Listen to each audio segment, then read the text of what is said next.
Welcome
to the Triggerman BLOGCAST.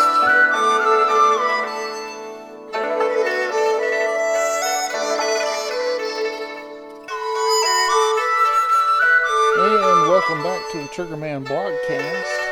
This is episode 4, and I am Triggerman 1976, and I hope that you are well. In this episode, we'll be picking up from a previous one where I began interacting with the Non-Alchemist video, which asks questions about those who hold to biblical inerrancy. That video of his was based on a blog post that he wrote some time ago. And I have a series of posts on my blog that interact with those questions and in greater detail with the ones that he poses in these videos. And as always, I will post all the links in the description below. So without any further ado, let's get into this. Just very quickly to recap what was concluded in the previous video.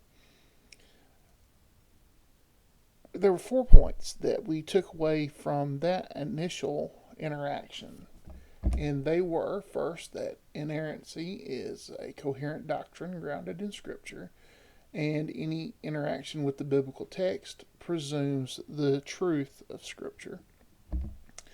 Second, that disconfirmation of inerrancy at the personal level is often due to category errors. Thirdly, that inerrancy forces one to recognize the fact that the biblical documents are, first and foremost, ancient in origin, content, and presentation, and they need to be treated and considered as such. Lastly, scientific discoveries are not a threat to inerrancy. Instead, they can help us understand the text and interpret it correctly. That final point was issued based upon a quote from Al Mohler, which was drawn from a book titled 5 Views on Inerrancy, wherein Mohler writes, "I do not allow any line of evidence from outside of the Bible to nullify the slightest degree the truthfulness of any text in all the text asserts and claims." It is from this point that the Non-Alchemist, or NA as I refer to him, picks up. So, let us dig in. If you agree with Mohler, doesn't this make it possible to rationalize basically anything? How do you know that your paradigm isn't blinding you to the data? First, let me apologize for stopping NA on such an awkward facial expression. His cuts are short between transitions, so it's difficult to get that spot on cutoff. But anyway, question. Does a position like Mohler's make it possible to rationalize anything? And secondly, how do you know that your paradigm isn't blinding you to the data? Well, these two questions, of course, assume person holding inerrancy, which I define here as the theological conviction that the Bible is completely truthful and accurate in respect about all it affirms, doesn't take into account that the fact the Bible is an anthology of ancient texts that are written according to the standards and conventions of those authors. That means that sometimes what is found in Scripture reflects an understanding of the world and its presentation that might not fit with our particular understanding of the world. Similarly, we need to recognize that the biblical authors wrote using period-specific rhetorical techniques that we may not be familiar with, and depending upon one's view of inspiration, it might force someone into a position where a false dichotomy can be presented. So, one's belief in inerrancy must proceed from their beliefs in inspiration. Back to NA. Imagine talking with a Muslim whose view of the Quran is similar to your view of the Bible. Do you think that such a person would find attempts to point out errors in their religious text convincing? Why or why not? Well, this question assumes that a Muslim would have similar beliefs about the Quran that a Christian would have about the Bible. This, of course, means we need to ask a question. What does the Muslim in question believe about the Quran? To properly interact with a Muslim, I would need to know what he thinks about the Quran. Does he consider it to be literary or literal?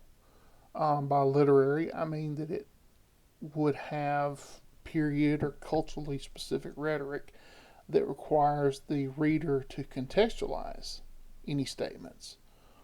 Or does he think that those statements have no context? So the question is, does the Quran need to be contextualized or not contextualized? Is it even possible to do so? There are some in Islam who believe it needs to be contextualized. There's some who do not believe it needs to be contextualized. So there's a lot of further questions that need to be asked here. How I would deal with a Muslim at this point would ultimately depend on what he thought about his scriptures. And now for the last clip. You have a very high degree of confidence in inerrancy, and it is primarily supported by religious experiences. Have you considered all the reasons that we should be skeptical of such experiences? Have you considered the possibility that your high degree of confidence could be explained by religious upbringing, social pressure, tradition, emotion, or a period of desperation? That your high degree of confidence could be explained by religious upbringing, social pressure, tradition, emotion, or a period of desperation? Well, the question here is one of confidence. It seems to assume that inerrancy is fundamentally subjective, or a belief in inerrancy is primarily grounded in a particular social circumstance or experience related to that circumstance. So let's just ask the question. Is belief in inerrancy somehow rooted in experience or circumstance? And it's possible that for some people such could be the case. And it's even possible that my belief in inerrancy is somehow related to my emotional state. But that also doesn't mean it's disconnected from rational, well-considered reasons subsequent to those experiences. It could be that NA, possibly based on his own prior experiences, believes that belief in inerrancy is a result of emotional rather than intellectual conviction.